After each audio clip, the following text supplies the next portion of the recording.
Мадам, как я могу выразить вам свою благодарность? Ах, прошу вас, это ни к чему. Мне лишь досадно, что вы застали меня за моей благотворительностью. Это показывает, что у вас доброе сердце, столько людей занимаются этим на показ. Меня считают остроумной, но бессердечной. Судите сами. Вас интересует техника? С тех пор, как вы переступили мой порог, господин инженер. Расскажите мне о проекте, о котором вы приехали ходатайствовать.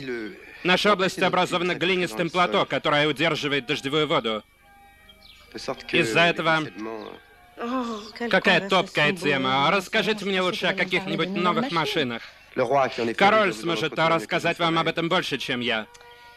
Это правда, он часто говорит со мной об этом. Мои несчастные крестьяне вас не интересуют. Позвольте мне откланяться. Я достаточно злоупотребил вашим временем. Злоупотребляет лишь неблагодарность. Присаживайтесь.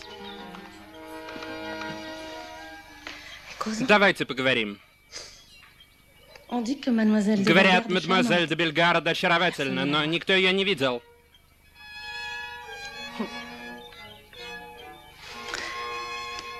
Вы знаете, что тет-а-тет бывает иногда гораздо более неловким, нежели неприличным.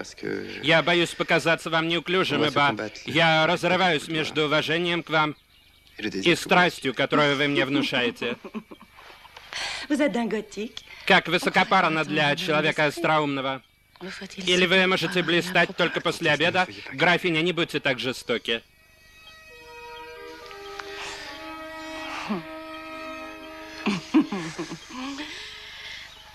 При иных обстоятельствах я была бы польщена вашим нежным предложением, если бы моя спальня не служила так часто дверью в гостиную короля. Вы неправильно меня поняли, мадам.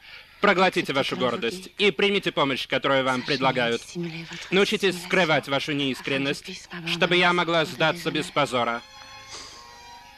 Если вы научитесь сегодня только этому, вы не напрасно потратите ваше время.